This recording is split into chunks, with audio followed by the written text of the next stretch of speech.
Welcome to a word in season. Today, let's talk about the Old Testament. If you pick up your Bible, you have Old Testament and New Testament. And we know that Christ has already come to give us New Testament, shed his blood, went to the cross, gave us New Testament. So what's the role of the Old Testament today in our lives? There are all kinds of school of thoughts and opinion.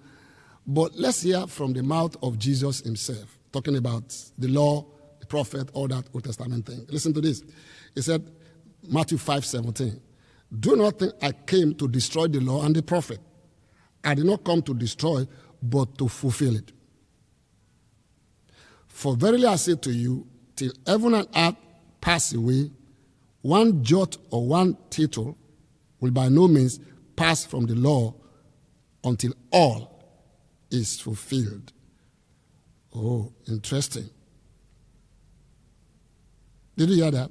Jesus said, I didn't come to destroy the law. I came to fulfill it. What does that mean? To fulfill it, to make it complete, to round it up.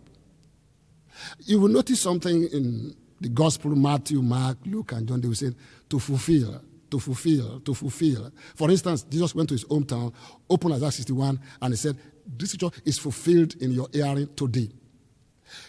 Something you notice, if you watch Jesus in Matthew, Mark, Luke, and John, you will see that he always will quote the scriptures from the Old Testament to establish things about what he's about to do, about to say, and about to, speak about.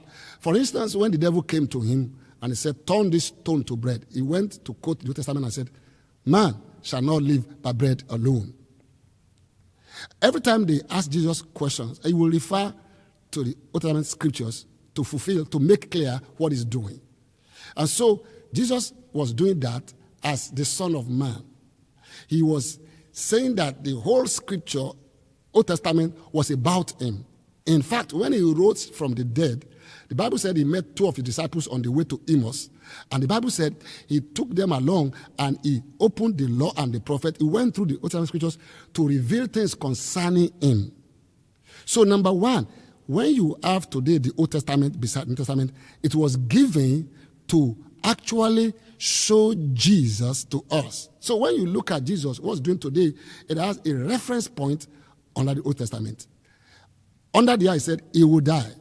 He will raise from the dead. It's all in there. In fact, about even riding on a donkey, it was there in Zechariah. So the Old Testament was fulfilled by Jesus. But we that are believers today, that are Christians, that Jesus came, died, rose from the dead, how do we now handle the Old Testament?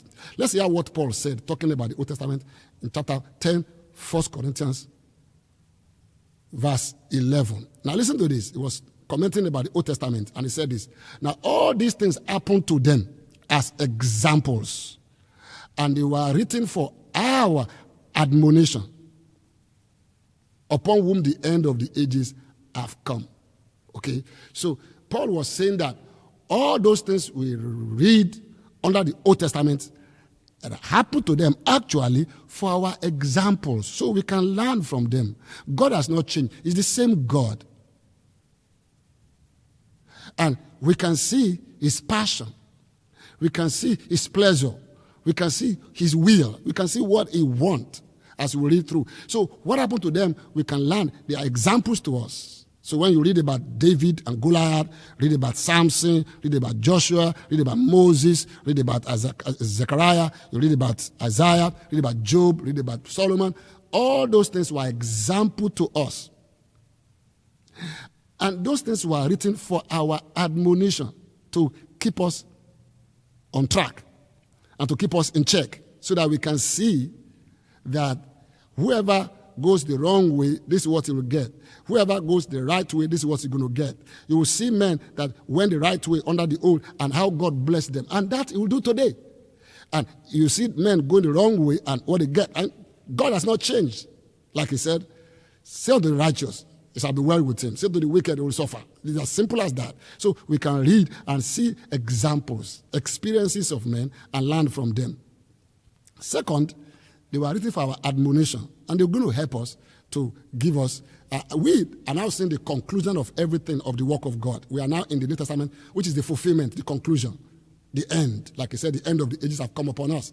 We can learn from that and we can walk with it. Let's see some more light about this in Romans chapter 15, verse 4. We're talking about the scriptures there, and give us some more extra light about the Old Testament scriptures, what it is for us to walk with. There are two parts today to scriptures. There's the Old Testament, there's the New Testament part scriptures. The New, of course, speaks about our life now in Christ Jesus, but the Old is a shadow example and to give us what the Bible calls admonition. Listen to this in Romans 15, verse 4. For whatever things were written before, that was Old Testament now, were written for our learning, that we, through the patience and comfort of the scriptures, might have hope today. So you see, when I pick up the Old Testament to read it, it's supposed to give me learning. So when I read it, I become learned in the things of God. I see how God moved.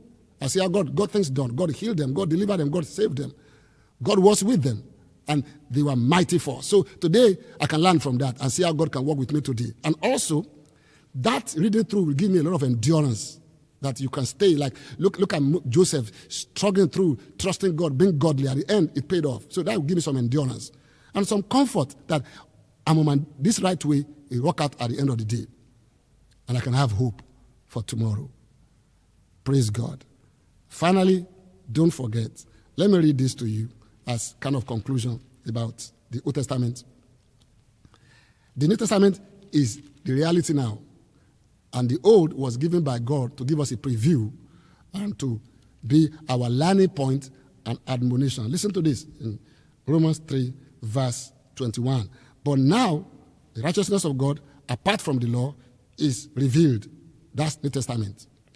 Being witnessed by the law and the prophets. So, the New Testament is a witness to what we are doing today. Anything you get that's not a witness is not for us today. For instance, the law had priesthood, they had sacrifice of animals, which was a picture and a type of Jesus. Now today we don't offer animals anymore because Jesus had come to fulfill that scripture. Thank you for listening. Have a wonderful, wonderful day.